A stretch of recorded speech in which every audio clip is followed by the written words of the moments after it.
Esiet sveicināti visi Ogres domas podkāstu skatītāji, klausītāji.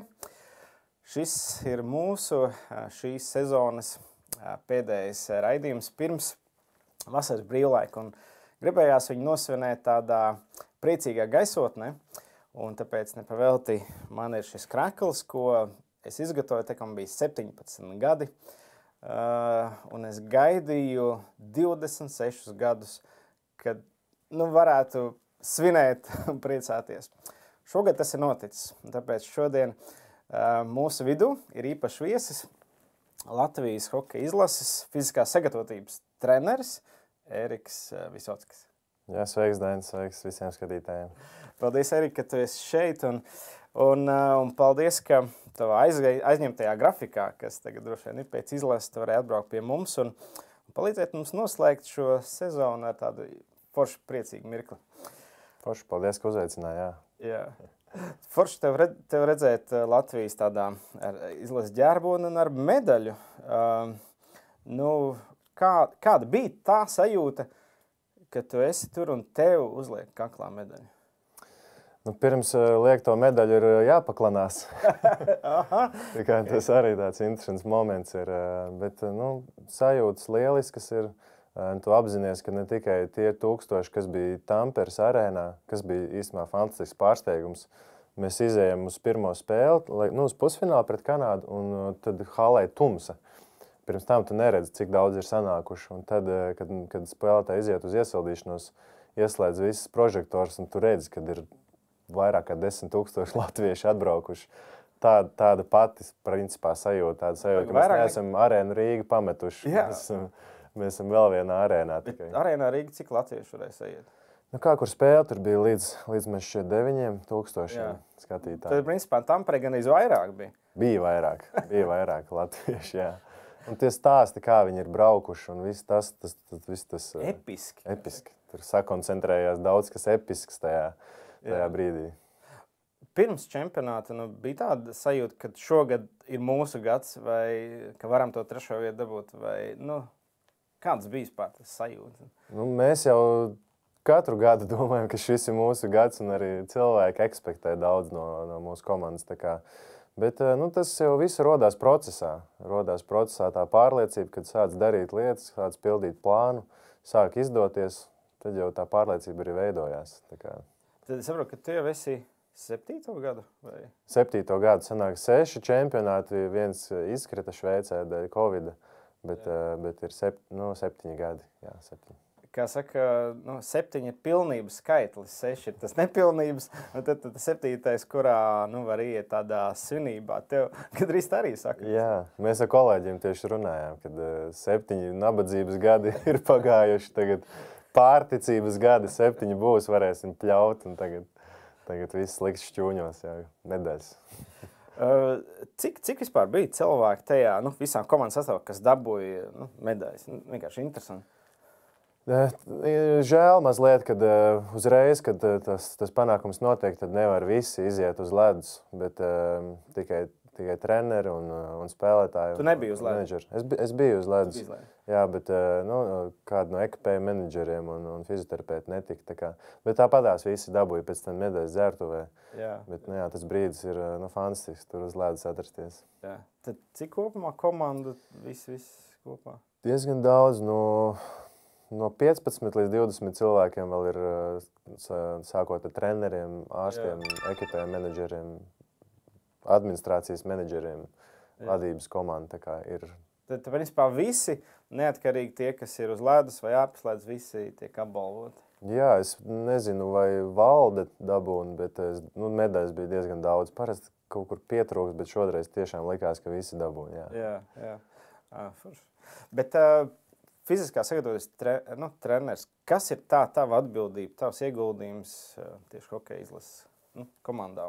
Interesanti, es pirms šī čempionāta arī pats sev mēģināju definēt, kas ir manas atbildības, jo man tendence pāratbildīgam būt, un tad es citreiz lienu, kur man nevajag, bet šogad es mēģināju nodefinēt, kas ir manas atbildības.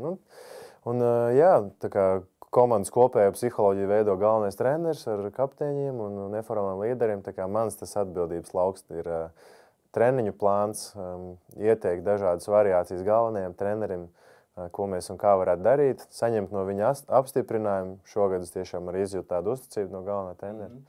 Un, jā, tas ir tas treniņu plāns, sākot ar to visu lielo bildi, ko mēs 7 nedēļas darīsim, un beidzot ar to, ko mēs darīsim katru nedēļu mikrociklā, un ko mēs darīsim gal beigās vienā konkrētajā dienā un treniņā. Tā plāna izveide un tad arī viņu realizēšana. Jā, tas ir pamat man atbildība. Tad ir kaut kāda spēlētāja testēšana, kas jārekomendē trenerim, izjūt no viņam svarīgajām lietām. Harijam Vītolam ļoti svarīgs ir ātruma īpašības. Viņš pats dzīvo Šveicē, skatās laikam Šveices hokeju, un tad tur tiešām ļoti augsts ātrumi ir. Un tad tas ir tas, ko viņš arī ļoti augstu vērtē tajā procesā, lai tas uz to tiek tendēts. Tad tāpēc tā Šveice tik labi bija šogad, un tāpēc mēs viņus uzvarējām, jo Harijs Vītols viņu zināja. Tas arī ir tāds viens no interesantajiem momentiem, ka tieši Harijs dzīvo Šveicē, un tā ažiotāža arī bija no Šveices mēdījiem, un tā komunikācija ar šveiciešiem ļoti laba. Mums arī pārbaudas spēles bija ar viņiem šeit vienīgās arēnā. Tā kā tas bija interesanti, jā. Tas ātrums ir tas, kas vijās cauri visam tam dialogam ar treneru, un tad vēl ir kaut kādas lietas, ko es pieslēdzos kā fizioterapeits arī spēlētājiem palīdzu. Vairāk gan, teiksim, tur kaut kas tāds jāparisina. Mums ir štata fizioterapeiti, kas visu to lielo apjomu dara, un tad es pieslēdzos ar kādu spēlētāju, ar kuru man labāk sadarbība vai kurš uzrunā. Tā kā spēlētāji ļoti daudz, un katram izveidojas tāda, teiksim, tā labāka saikne ar kādu no spēlētājiem, un uzticības tas līmenis augstāks.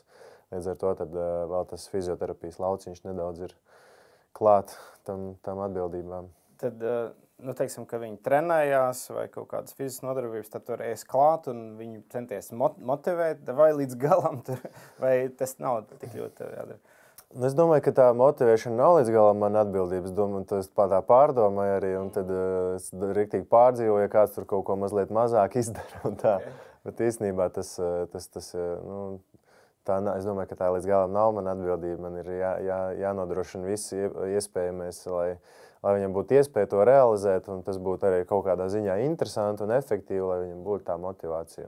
Un savu kaut kādu pasniegšanas vadības stilu vai būt piemērs, nezinu, kas kuru varbūt vairāk uzrunā, tad arī censties to message iedot viņiem, lai viņi iet līdz galam. Es teiksim, dažreiz redzu vispār par tādu vīrišķību. Šogad tas bija riktīgs piemērs, kā cīnīties līdz galam, līdz asinīm, līdz zobu zaudēšanām. Kā vispār noteikti tā iekšēji tā motivācija pēc zaudējuma? Teiksim, pirmais zaudējums bija, vai ne, Kanādas Slovākiem. Kādus vārdus vai kā izlīst no tādas bedres, teiksim?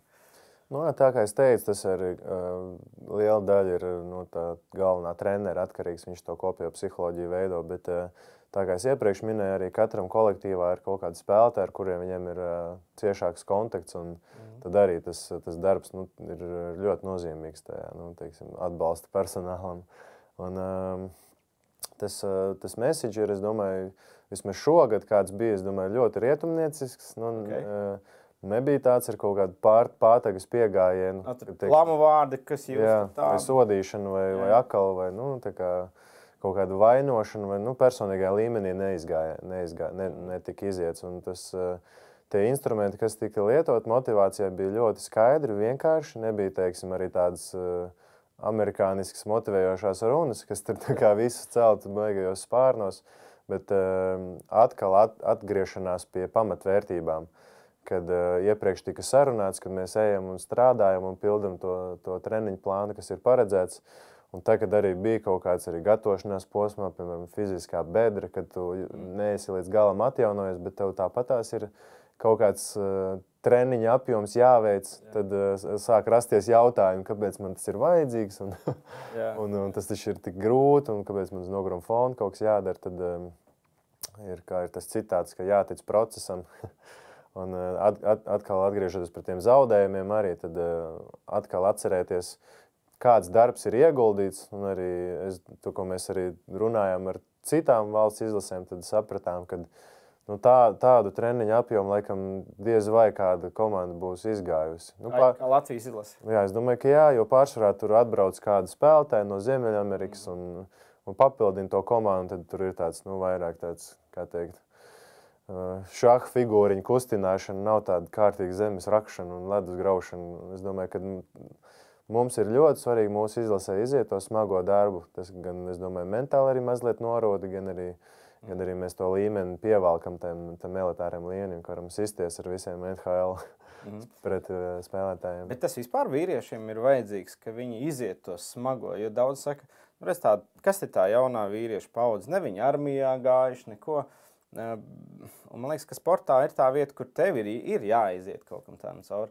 Tas tā kā vajadzīgs vīrietim, lai viņš būtu gatavs vispār dzīvē. Es domāju, ka 100%. Nu, tas ir tāda jautājums, man liekas, par robežu izzināšanu, cik daudz tu vispār spēji. Un fiziskās spējas ir tiešām ļoti plašas. Un bieži vien tas prāts ir tas, kurš limitē tās fiziskās spējas realizēt. Tāpēc iziet cauri tādam procesam ir ārkārtīgi svarīgi. Un es domāju, ka arī tas, ko mūsu spēlētāji iedeva no sevis, ir daudz vairāk nekā varbūt viņi arī iepriekš ir devuši. Nu, ne tikai varbūt fiziski, bet arī koncentrācijas līmenī, kā viņi gatavojās uz katru spēli, kā teiksim, nepadevās katrā situācijā. Un tu jau vari nepadoties tikai tad, ja tu tici, ka tu vari to izdarīt. Un es domāju, ka tas atkal bija pa tām robežām, cik tu daudz spēj iedot. Un es domāju, ka tas arī spēlētājos vairoja to ticību, ka viņi redz, ka viņi var, ka viņi vēl dod vairāk, un tas vēl dod vairāk rezultātu. Un tas viss tādā progresīvā reakcijā iet uz priekšu. Tad, principā, viņi pat paši kaut kādā ziņā varēja būt pārsteigti, cik daudz viņos ir un cik viņi var izdarīt? Es domāju, jā. Es domāju, ka viennozīmīgi. Tāpēc arī, es domāju, bija tās asaras spēlētāju acīs, kad tas bija viņiem pašiem pat uzrunājoši un iedvesmojoši, kad pateikt sev, kad es varu un es to izdarīju. Nevis, kad ko tad es, un es jau neko, tā mentalitāte pamainījās bet caur darbu, caur kļūdām, caur zaudējumiem, atkal atceroties, ka mums arī tajā sagatavošanās posmā bija lieliski rezultāti, mēs dabujām ļoti labu ritmu spēli, un tas bija arī tas, kas, man liekas, neļāva salūst arī pēc pirmiem 2 zaudējumiem. Mēs ticējām, ka mēs esam jau neilgu laiku atpakaļ ļoti labi spēlējuši, mums tagad tikai jāizdara pareizie secinājumi, un tas arī notika. Tad, principā, es saprotu, ka arī citās intervijās teica, ka ļoti svarīgi tā bija tā psiholoģija, psiholoģiskā sagatavotība.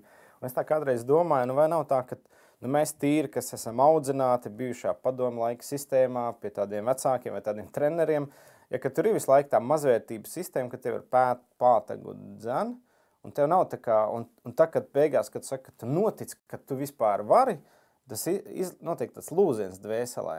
Ne?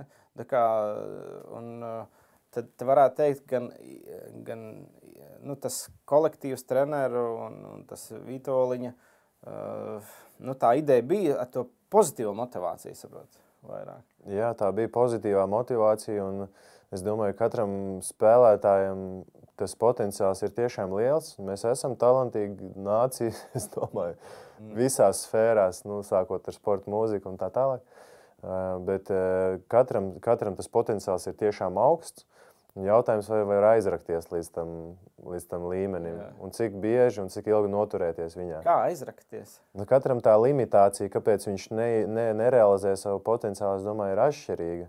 Bet viena no tām, es domāju, arī mūsu varbūt tādā tautā mums jau saukā pa tādiem pelēkajiem latviešiem, un ko tad es mentalitāti. Gribam izlekt, Jā, teiksim, bet es domāju, ka mēs nepazaudējam savu tādu būtību. Komanda arī varat paskatīties, kā Artūrs Šilovs reaģē uz saviem apbalvojumiem. Viņš saņem vērtīgākā turnīra spēlētāja balvu. Viņš paldies, 2 sekundes nofotografējas un pagriežās un iziet ārā no halles. Tas vien parāda to, kad tā kā Haris teica, tas ir tikai sākums, un viņi to arī uztver kā kādu vienu pieturas labu punktu. Tā kā es domāju, katram tā limitācija ir atšķirīga, un viena no tām, es domāju, ka viennozīmīgi ir mentalitāte, spēt noticēt, ka es arī to varu izdarīt. Jo, nu, teiksim, daudz arī spēlētāji, kas brauc, viņi ir NHL zvaigznes un ar tiešām ļoti labu statistiku.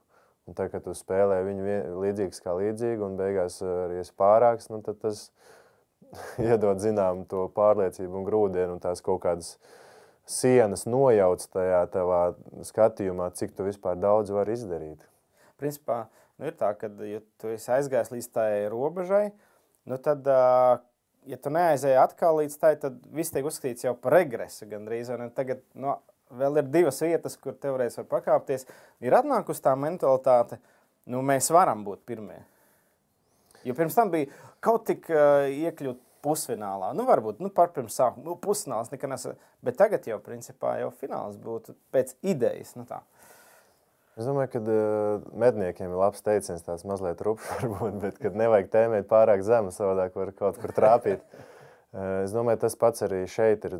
Tas, man liekas, uzdevums ir mums visiem noturēt to virzību uz maksimālo savu potenciālu. Katram ir tās savas super īpašības, savu talantu, savas dāvans, ar kuru iemeslu dēļ viņš ir tajā elitē. Un tad atkal, nodefinēt tās lietas, kas tev ļāva iepriekš sasniegt rezultātus, nu tad otrais to izdarīt vajadzētu būt vieglāk. Nu, ja, teiksim, ir tāda paša analīze notikusi un atskatoties uz to visu, kas tur tiešām bija, kas bija tie priekšnoteikumiem, lai sasniegtu to rezultātu, es domāju, ka otrais to ir izdarīt vieglāk. Tā kā, un atkal tie griezti ir sasniegt varbūt, un tālāk to līmeni pacelt augšā, es domāju, ka ir arī iespējamāk. Nu, teiksim, es nezinu, vai pareizi būtu tagad iet uz pirmo vietu, ja, tādā mērķu ziņā, bet darīt maksimumu un nevis izspiest no sevis maksimumu, bet realizēt savas dāvanas uz maksimumu, savu talantu uz maksimumu. Un to jau tu nezini, cik tev tas daudz ir, līdz tu nesāc spiest tos griestus uz augšu. Principā, dzirdot gan cilvēkus, gan arī, arī apkārt līdzjutējus, ļoti daudz bija tā, tas līdzjutēju atbalsts un tā ietekme, un arī es zinu, ka bija ļoti daudz, kas, es esmu mācītājs, un tā interesanti dzirdēja, ka daudz tur sola Dievam šo, vai Dievs, ja tu izdarīsi to, un jaunietis kāds teica, tagad es visu mūžu ticējuši Dievam. Jā, atgādinājums, ja jūs kaut ko sasolījāt Dievam, tad tas ir vajadzētu pildīt. Ja? Bet, teiksim, es zinu, ka citās izlasēs tur viņas taisa kaut kādus rituālus, tur vieni iet kaut kādu uguns tunelī, arī mēģi visādi garīgumu, bet vai bija kaut kas, tad viens ir fiziskais, viens ir dvēselisks, psiholoģiskais, vai bija kaut kas arī no tāda garīgā, nezinu, tur, vai kaut kādas tāda jau temati pacēlās, lai motivētu, vai nekas īpaši nebija uz to pusi?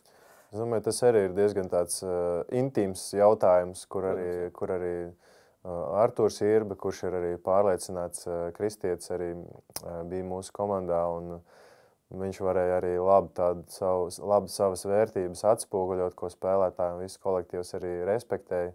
Un tā, ka viņš ienāk dzērtuvē, tad cilvēki jūt to, ka tā aura pamainās, tad vairs negribās tik daudz lamāties. Un tā vide tiešām pamainās. Un es domāju, to kaut kā var just, kad cilvēks ienāk telpā kolektīvā, sasveicinoties ar visiem, kad kaut kā tā bioķīmija tomēr, vai garīgā ķīmija, tā garīgā pasaule tomēr ir sajūtama mazlietiņās. Jā. Un es domāju, ka tas ir tāds moments, kad kā galvenais treneris savāca savu komandu, un kādas tiem cilvēkiem ir vērtības, un kāds viņiem ir tas iemesls, kāpēc viņi tur ir. Un es domāju, tas ir viens no lieliem tādiem garīgajām praksēm, jā.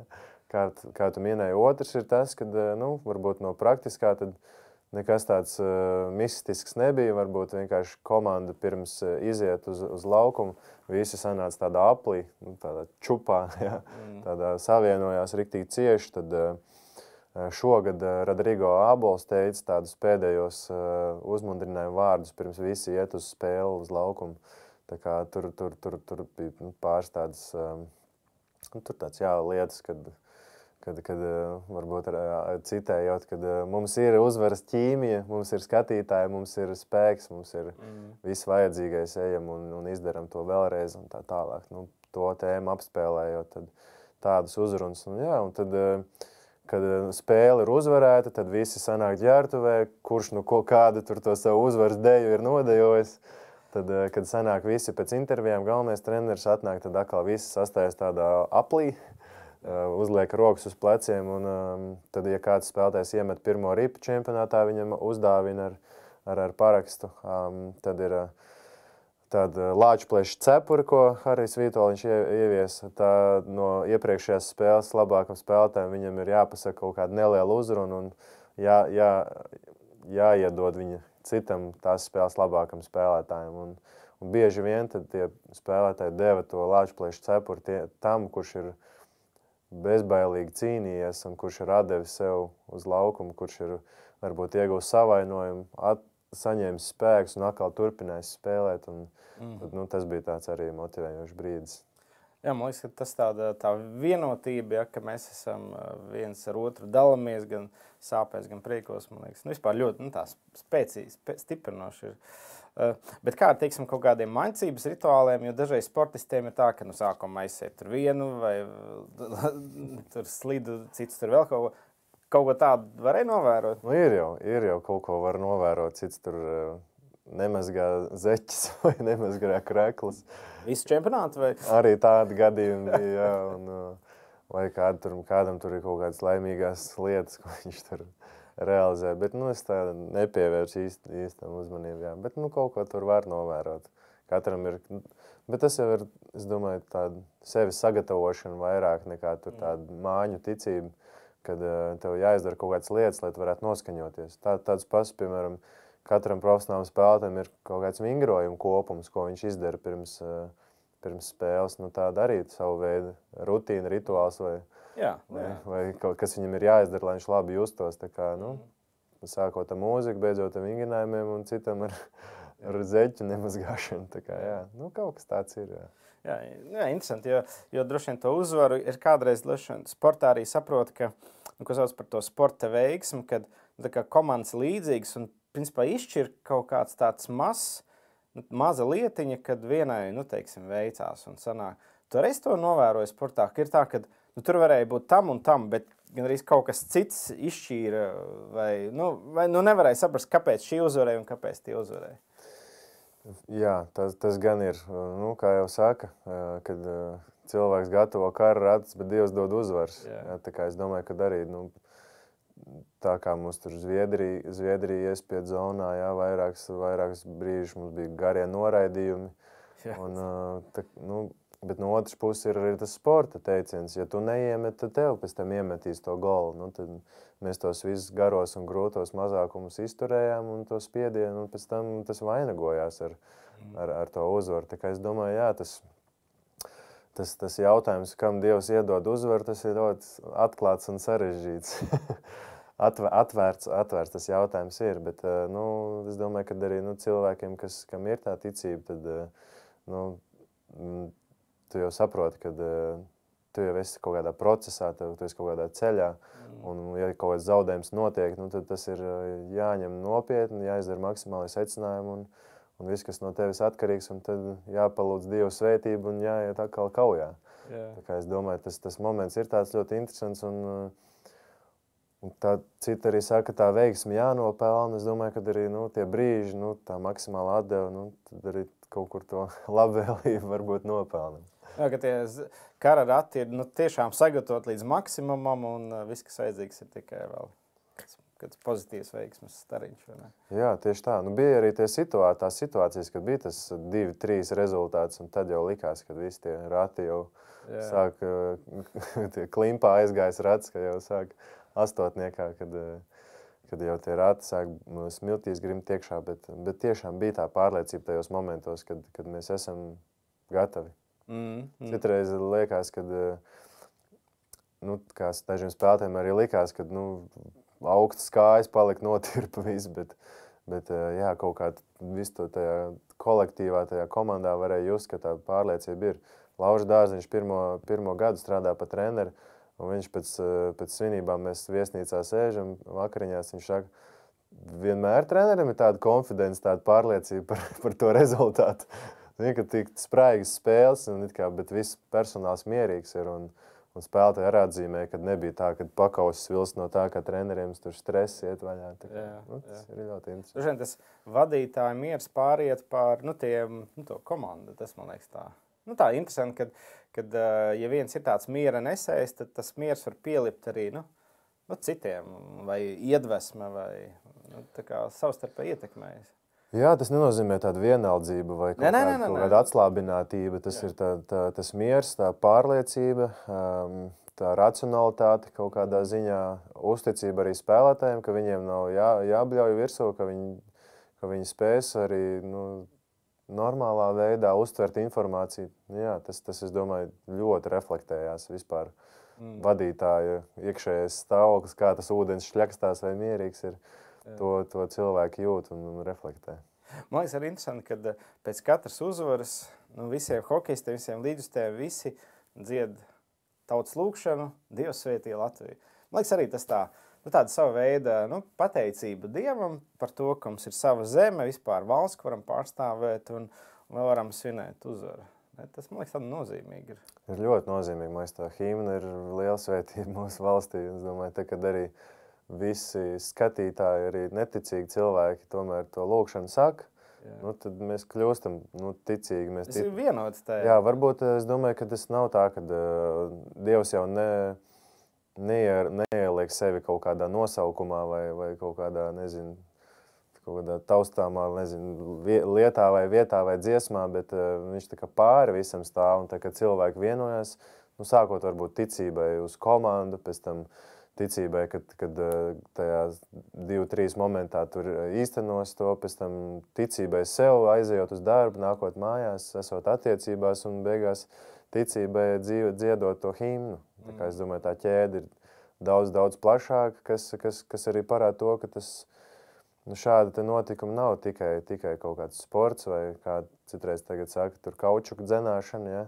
Tam ir kaut kāda lielāka tomēr nozīme. Tas aizurbjās dziļumā līdz cilvēku šūnei. Pastāties, kāda ietekme bija jūsu sagaidīšanā? Ne? Cik ir 30,000 vai cik bija? Sākumā likās 30, tikko atnāca jaunā statistika, kad ir bijuši 52,000 ierīces. Telekomunikācijas, laikam, kaut kā to var noteikt. Tur vispār nekas nestrādāja, nekas no ierīcēm. Tieši tā, jā, un 52,000 ierīces. Un tas nozīmē, ka ja vēl ir bērni, kam nav telefons, tad tas bija vēl vairāk. Tā kā. Jā.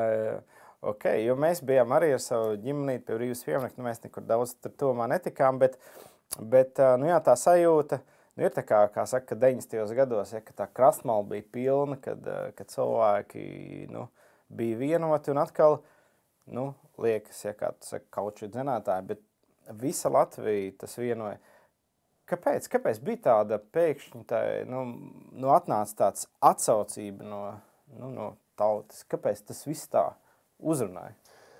Šo jautājumu es parasti uzdevu visiem cilvēkiem, kurus es satiku šīs nedēļas laikā. Tagad man ir beidzot jāatbild šo jautājumu. Tas secinājums mans ir tāds, ka šajā visā lielajā notikumā bija tik daudz tie piesaistes punkti, lai tas cilvēks vienkārši savienotos ar to. Citreiz komunikācijas skolā māca, lai, piemēram, kaut kāds, reklāma nostrādātu, cilvēkam ir vajadzīgi 7 saskarsmes punktiem. Un tad es domāju, ka katram bija ļoti viegli tos 7 saskarsmes punktus ieraudzīt mūsu komandā un tajos sasniegumos, ko viņi spēja izdarīt, kad tā savienošanās viņi tā sāka dzīvot līdzi un jutās iedvesmoti. Tā kā es domāju, ka tur ir ļoti daudz tādas lietas. Kas tie varēja būt saskarsmes punkti? Kādus tur varētu ieraudzīt? Pirmkārt, es domāju tas, ka komanda nebija tā, kad atbrauca 15 jauni cilvēki. Tā bija tā pati pa lielam komanda, vairāk vai mazāk, protams. Un kad šie paši cilvēki spēja tomēr pārkāpt tos vairākos šķēršļus un nonākt līdz tai goda algai.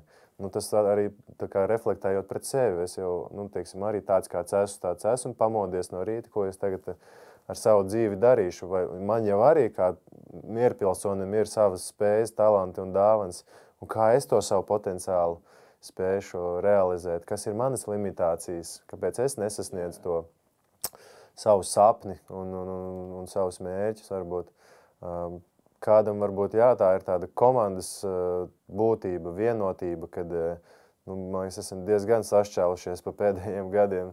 Viens vaksers, viens antivaksers, viens tur tāds, viens šitāds. Tā kā es domāju, ka tai tautai ļoti svarīgi bija arī tāda vienā mērķī iet, un tas komandas saliedētības moments arī ļoti, ļoti svarīgi. Nu, arī tas tāds maz ģimenes modelis, kas tur bija ar saviem problēmām un veidu, kā tiek tas risināts.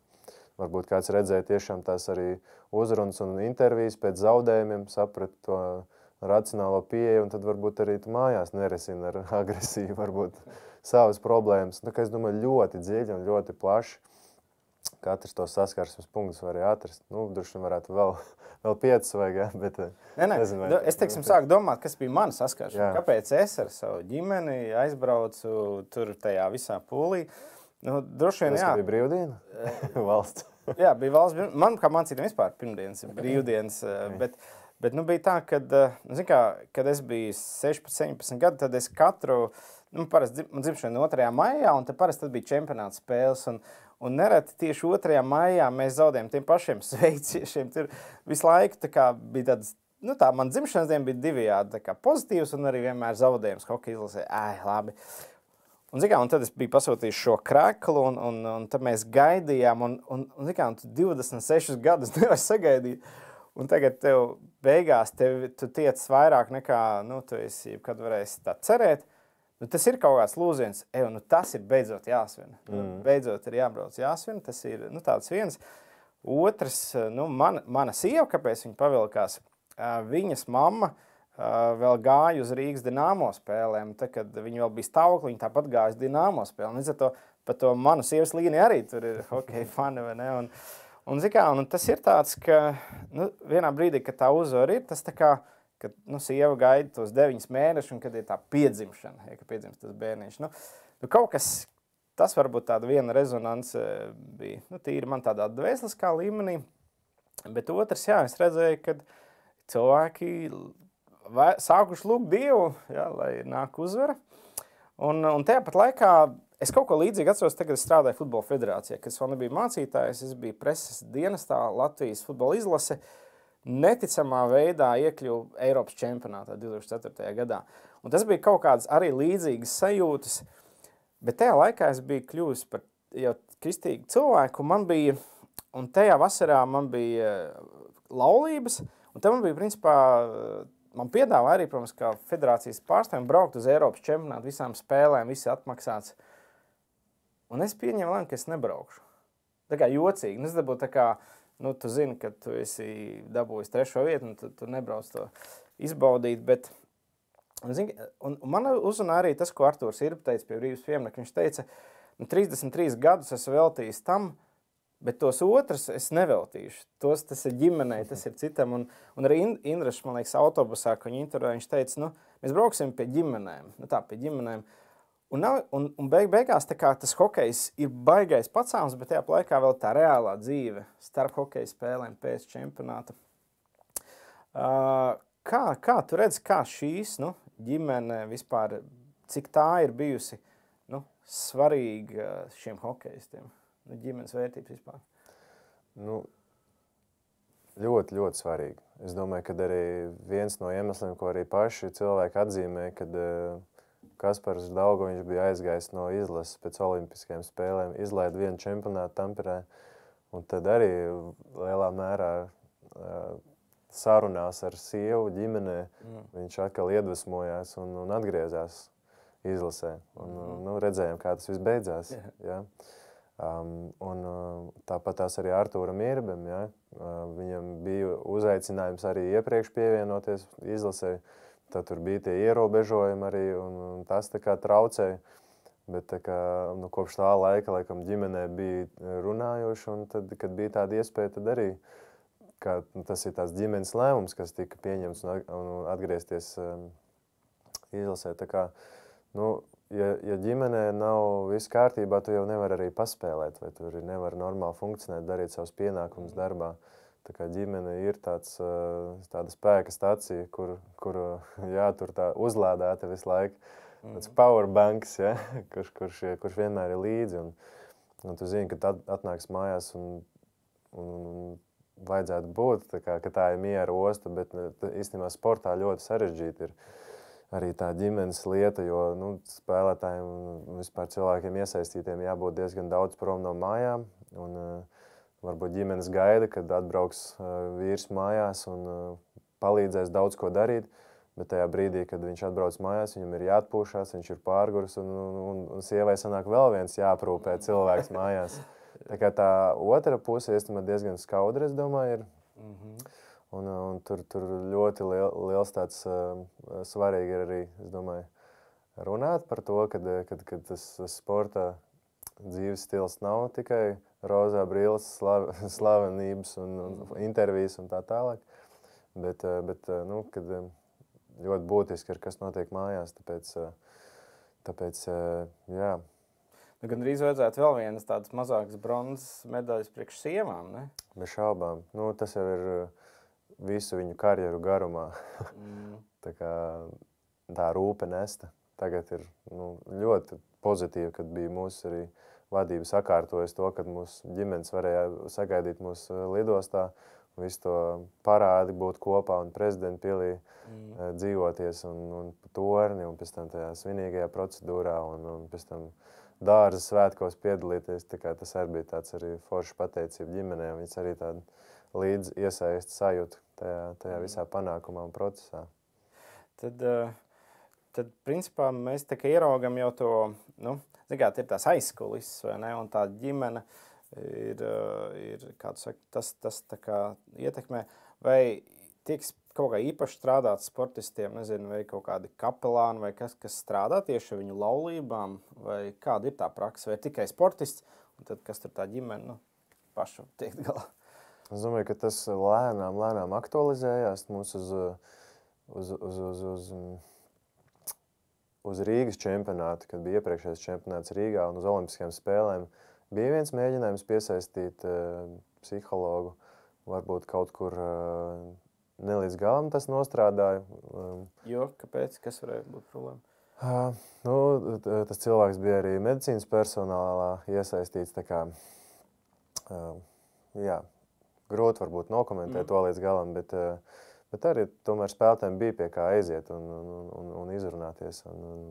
Bet es domāju, ka tas ir ļoti svarīgi, tam ir liela vieta tajā visā procesā, varbūt par šādām lietām lēnām sāk aktualizēt un runāt. Ir komandas, kas praktizē kaut ko tādu organizēti, bet es domāju, mūsu komandā tāda izlases kontekstā puiši tomēr paši meklē kaut kādas iespējas un uzticības cilvēks. Es teiktu arī profesionāļus tajā jomā, nevis vienkārši var par kaut ko parunāties, bet tiešām, kas var iedot konkrētus instrumentus vai kam ir zinām izglītība apakšā, kurš ir kompetents un ētisks tos jautājumus arī risināt. Jā, jo man liekas, kādreiz varbūt tā, ka tās sievas gaida savus vīrus mājās, tie tikai ballējas, priecājas, vai ne? Ko tev pašam maksāja, ko tev nācās upurēt, lai tu varētu būt visā šajā posmā, personīgi? Tajā sagatavošanās posmā mēs jau dzīvojam mājās, mums nav jāiet izolācijā, tā kā tur tas ikdienas ritms ir tāds regulārs. Tu vari būt mājās zinām laiku un celties ar ģimeni no rīta, tā kā tas netiek ietekmēts. Mans pamatdarbs, kur man jāvada ir savu fizioterapeitu komandu, tas varbūt cieši visvairāk, jo to laiku, ko es pavadu ikdienā tur, veidojot komandu un attīstot fizioterapijas centru, tad tas laiks tika veltīts hokejam. Tad, protams, ir tas čempionāta laiks, bet tagad viņš nav tik garš arī. Vēl čempionāts bija Rīgā, bija iespēja satikt savu ģimeni. Tā kā es domāju, ka man personīgi tik daudz šajā aspektā nenācās upurēt, bet tieši bija forši, ka ģimene var būt tik tuvu klāt tajā visā notikumā. Kaut kā interesanti, ka es domāju par tevi, un arī par tavu brāli Artūru Visocku-Rubeni, kurš atkal ir bijis klāt basketbola izlasē, lai kļūt viņa pasaules čempionātā arī fantastisks sasniegums. Kas tas ir šo brāļu noslēpums, ka jūs varat būt tā kā klāt tik nozīmīgos sporta, sasniegumos izlasē, principā vēsturiskos? Es domāju, liels nopelns ir brālim. Viņš man iedvesmoja vispār sportot un vilka līdzi visu kaut kur.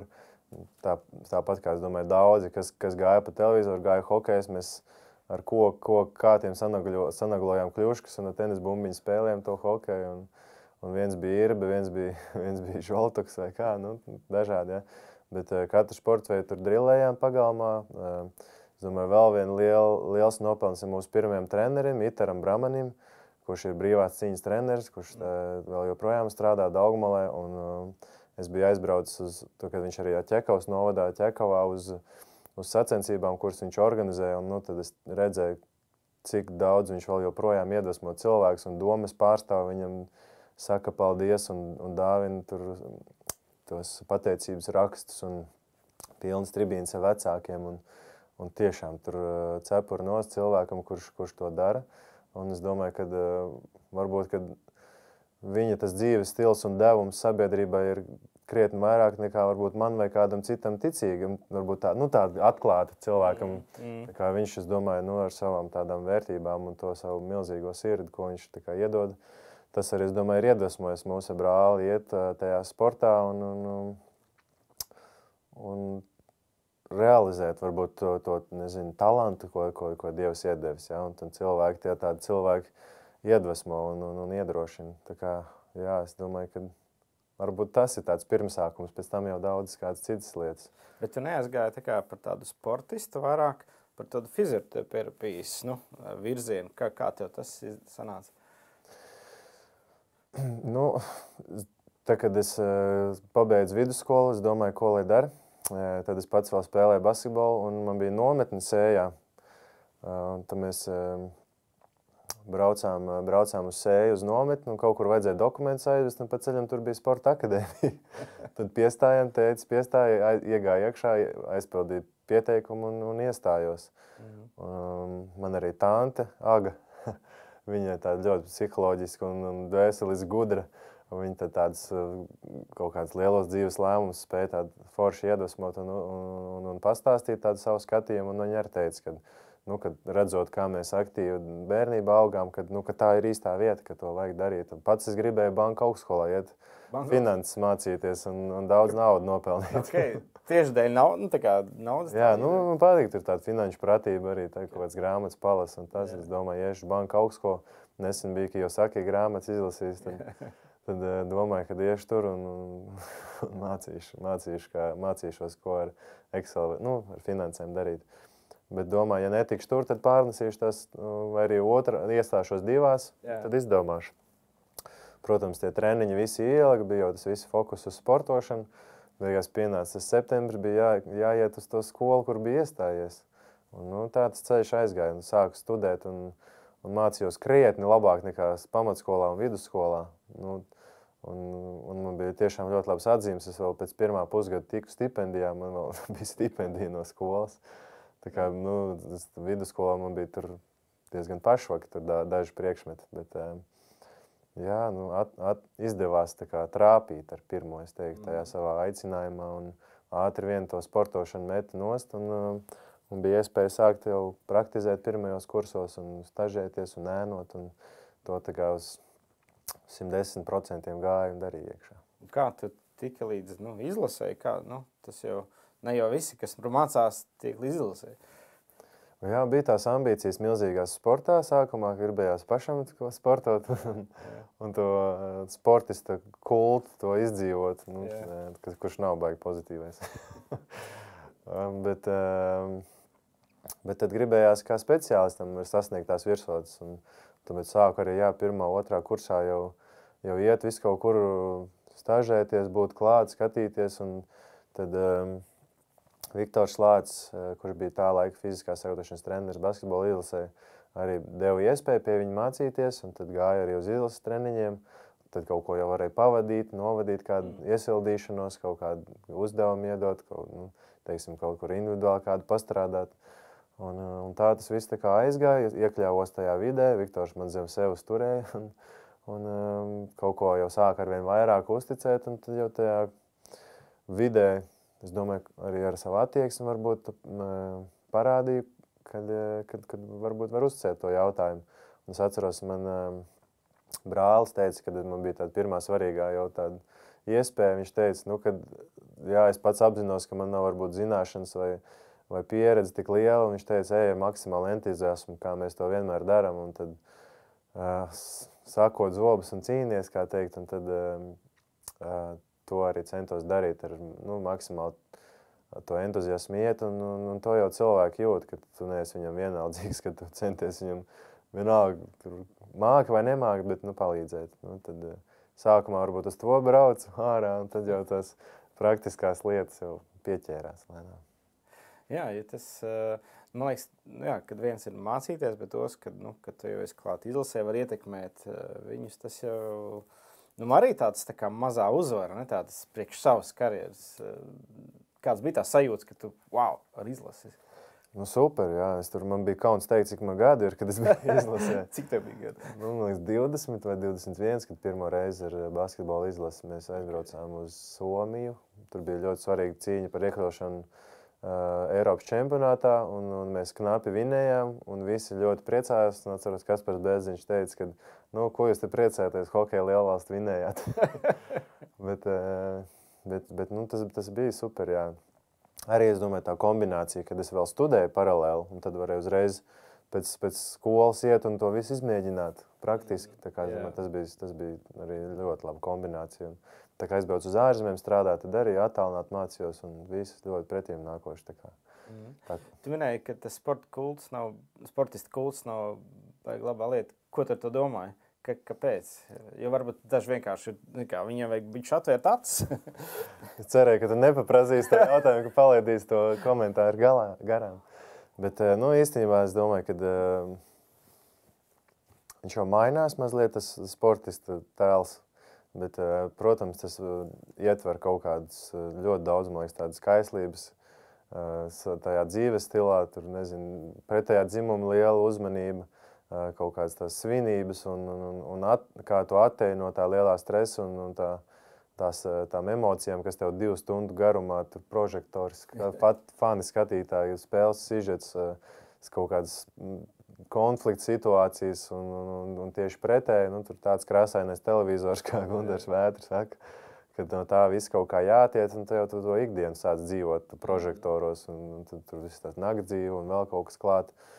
Tā kā, nu, caur tādu režīmu ļoti sarežģīti ir, nezinu, izveidot normālas attiecības vai pašam savas vērtības, tu nesaproti vairs kādas tev ir. Nu, tās vērtības jau ir, nu, panākumi, uz ko tu maksimāli ej, status kaut kāda sabiedrībā, nu, kas jau tam nāk līdzi viss. Jā, man liekas, ka ja tu esi pazīstams, tu kaut kur ieej, visi, tā kā visu uzmanību tev, un tu gandrīz nevar normāli aiziet paēst, tu nevar, nu tā. Varbūt Latvijā nav tik izteikti. Nu, protams, ir pirmā mēroga zvaigznēm, kurām tā ir. Jā. Bet, jā, tas... Īstenībā tam fanu lokam nav jābūt visai valstī. Tev pietiek tur 2-3 apkārt cilvēki, kaut kādi klases biedri, kas tev velk uz leju un rāda nepareizo piemēru, un kur saka, tur ir baigais tur sportists, un davai nāca mums, un to jau tikai tas vajadzīgs ir. Jā. Vai ir bijuši tādi, potenciālie, kuriem vajadzēja būt varbūt šogad izlasē, bet tieši šī iemesla dēļ, nevajag saukt viņu vārdus, bet tā kā, tomēr netika? Nē, es domāju, ka vismaz cik es biju klāt pie sarunām, kur runā par sastāvu, tad visus iespējamos spēlētājus centās piesaistīt. Mums arī, nav tādas rokzvaigznes, kurš varbūt traucētu vai visu komandu vilkt uz bāru pēc pirmā zaudējuma. Tā kā, nekas tam līdzīgs netika, vismaz izskanējis.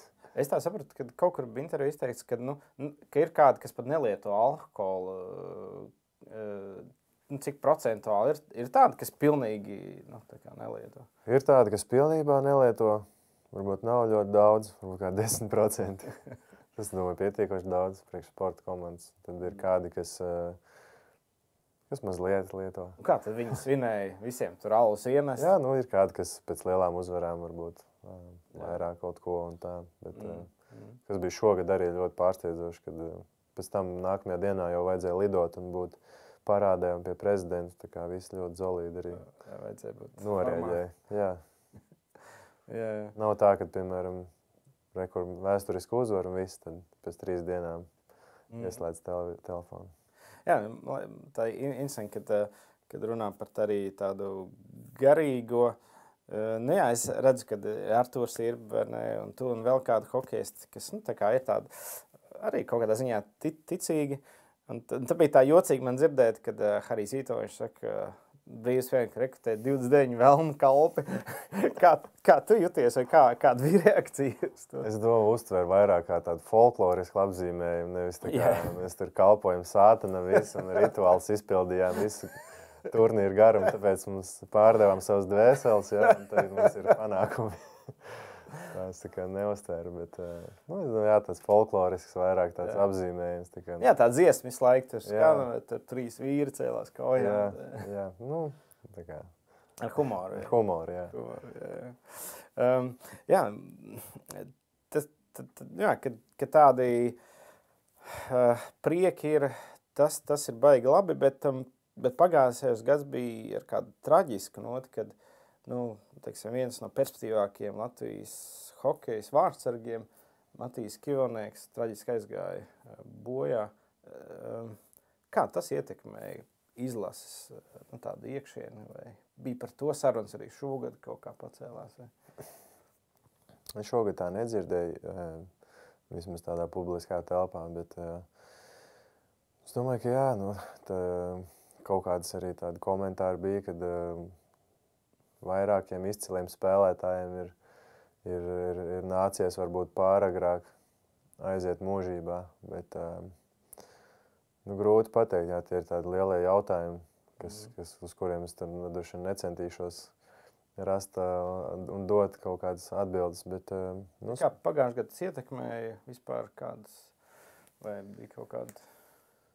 Nu, ietekmē skaidrs, ka Matīs Bildes ir hokeja gaitenī arī, kur ir izlases bāze, tā kā, bet, nu, jā, katram, es domāju, tas tāds personisks jautājums, kāds viņam varbūt vienam bija vairāk ciešāks attiecības ar Matīs, citam mazāk.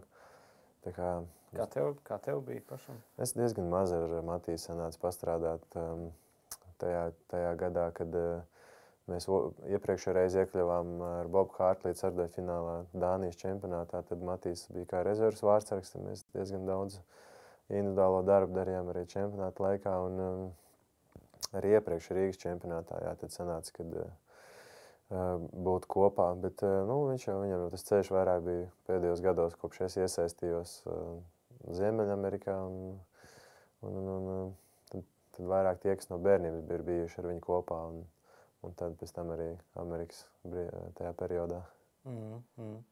Jā, tas ik pa laikam hokeja pāršalts, vai ne, tādas tā kā tās traģiskās Skrastiņš, Žoltoks, Kivnieks, bet laikam tā ir daļa no tādas dzīves, un tur, nu, jā, viņi vienkārši, kā cilvēks teica, ja nav tās melnās krāsas, kā tad to dzīves gleznu vispār var ieraudzīt, ja viss tikai baltā krāsā, vai ne? Un tās ēnas puses, nu, viņas tur ir. Atceros, kad es vēl biju pie Latvijas futbola izlases, pēc tā Eiropas čempionāta bija kritiens tāds, grūti pateikt, kāpēc, bet kā tu redzi, tādu hokeja, kā šis notikums vispār var ietekmēt hokeju un attieksmi par hokeju Latvijā tālāk? Es domāju, ka būs diezgan liels bērnu pieplūdums hokeja skolās. Daudz gribēs iet un sportot. Tā kā kaut kāds arī zināms budžets ir piešķirts tagad hokeja attīstībai no valsts. Domāju, ka arī iespēja uzsākt kaut kādas interesantas programmas, kā to visu veicināt. Un, jā, es domāju, ka daudz, kur jau tas sports ir pieejamāks, tomēr tās robežas ir vaļā Eiropas Savienībā. Daudzi tojā, kaut kur Skandināvijā, Vidus Eiropā brauc jau 11 gados un slīpē to meistarību. Tā kā es domāju, ka viens ir tas izlases sasniegums, kas motivē un iet to darīt. Otrs ir arī tas, ka daudz sportisti izvēlās izglītību iegūt caur sportu. Tas ir, es domāju, ka lielākā uzvara, kāda var būt, ja jauns cilvēks var to duālo karjeru taisīt. un iegūt fantastisku izglītību.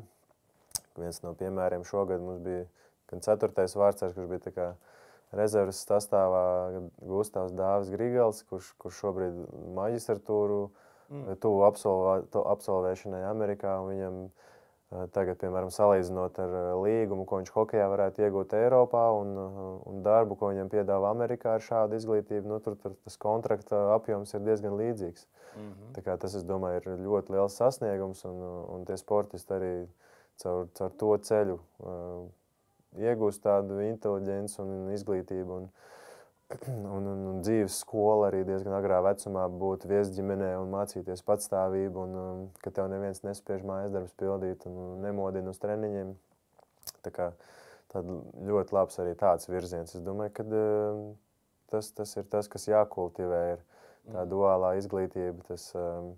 Tā kā mēs redzam, tam hokejistam viņam jau nepieciešams ļoti daudz prasmes apgūt, arī tādas dzīves skolas ziņā.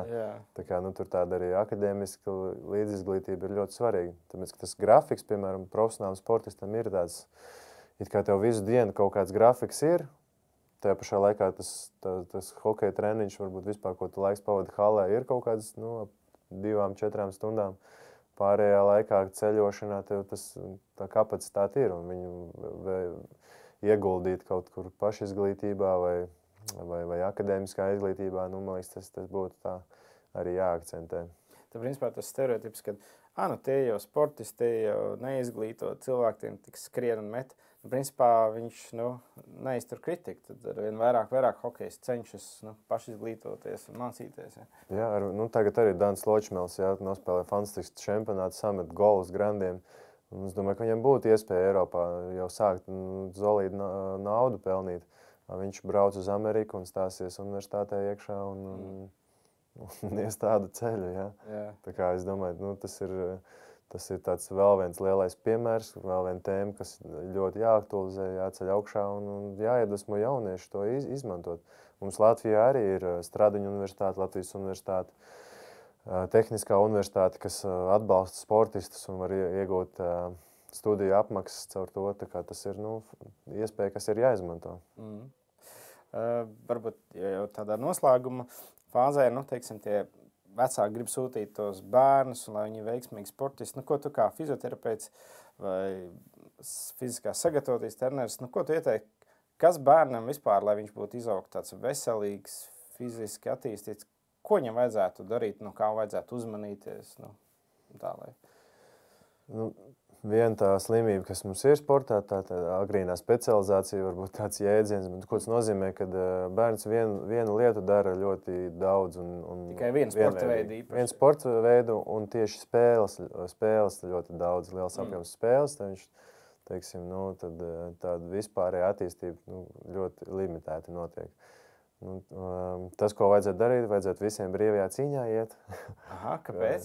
Tur gan akrobātika, gan raksturu var norodīt, gan tu mācies savaldīt savu spēku, jo tu esi stiprāks par saviem klases biedriem. Un viņi zina, kā īstenot, kā nē. Izcils dziļo muskuļu treniņš, kaklu nostiprina, locītavas ļoti elastīgs, teiksim, visi tie kūleņi, visi tā akrobātiskie elementi, smadzenes attīsta, impulsi visu laiku sarežģīti jālaiž uz ķermeni. Tāda interakcija ar to savu pretinieku, visu laiku viņi izzināt, tad kaut kāds lēmums pieņemt stresā, ātrumā, iespēja sacensībās piedalīties, kas arī puišiem ārkārtīgi svarīgi ir. Tā kā tas ir tāds ļoti liels pamats. Bet baigi nav popularizēts, nav tādas lielās uzvaras tajā brīvā cīņā, kad viss tā kā pat nezinu, ka varētu iet citu treneris kaut kā tādu. Tagad visiem iesaku, ka kāds skatās, domā, kur lai bērni laiž brīvā cīņa. Ir tādi, kur var iet trenēties? Ir iespējas, vajag painteresēties. Kundziņu skola Rīgā, pie man pirmā trenera Itara Bramaņa Ķekovā, viss tur apkārt, lai brauc un trenējās. Tā kā jā, ir daudz, super daudz nav, bet ir. Tā kā, es domāju, arī jebkura cīņa, judo ir populārāks mazliet. Bet, jā, maksimāli daudz. Es domāju, arī tas tāds jautājums, cik ģimenēs cilvēki ir aktīvi dzīvesveidu piekritēji, tad vienkārši brīvais laiks ar ritiņiem. peldēšanās, sezonālās lietas, pa sniegu ņemties, kūliņus mest, tur cietokšņus būvēt un vasarā ābelēs līst. Vispār aktīvu dzīvesveidu. Maksimāli ārā, prom no ekrāna. Tas jau to fizisko bāzi arī izveido. Jā. Nevis sporta stundu 45 minūtēs, tu vari viņus 2, 3 vai 4 likt sporta tā kā izglītības sistēmā, bet tas jau neatsver to, ka tev, teiksim, visu laiku jābūt ir kustībā. Ķermenis ir pēc definīcijas balsta un kustība aparāts. Tad viņš pēc tās lietošanas instrukcijas arī jālieto ir. Ja viņš tikai sēž un guļ un ēd, tad viņš neklausīs, nestrādās kā nākās.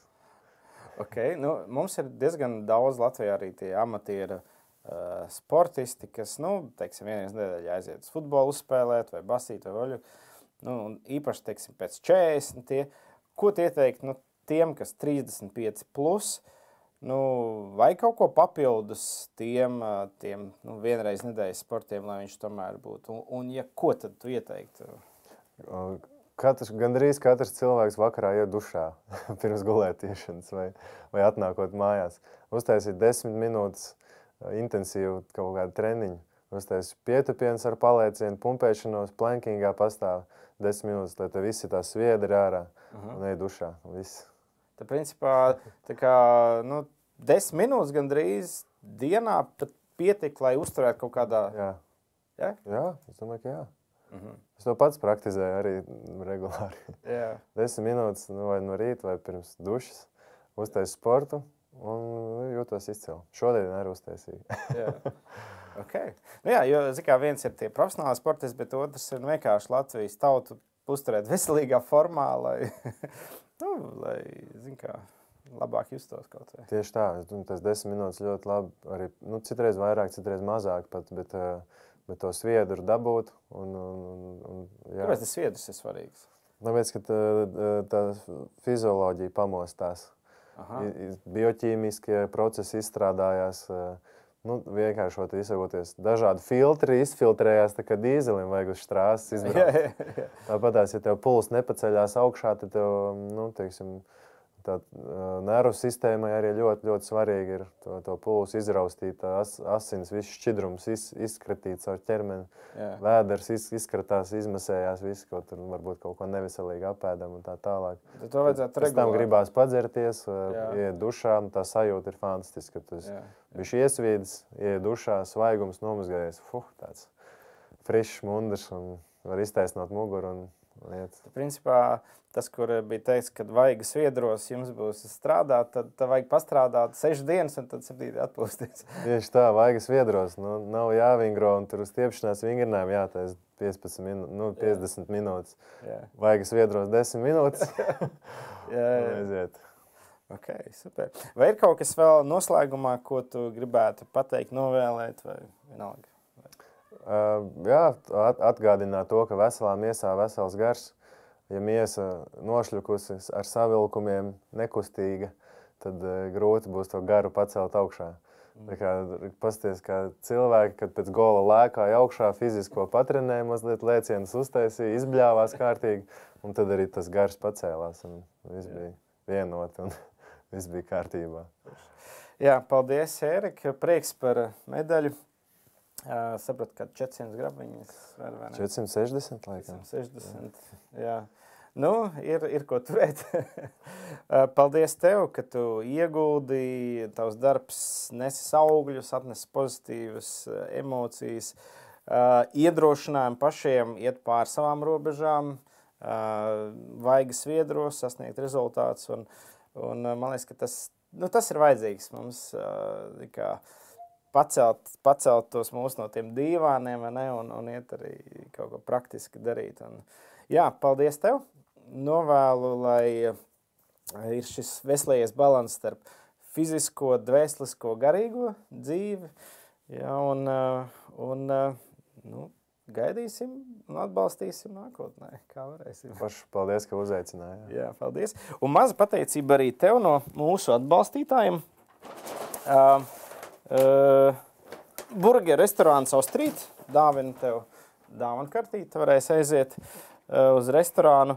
Manas garšas, nezinu, vai kāds gan jau mājās taisat, arī dažādas garšvielas. Esam jau klienti, jā. Nu super, tu varēsi viņam. Arī Ogres domas krūzīte.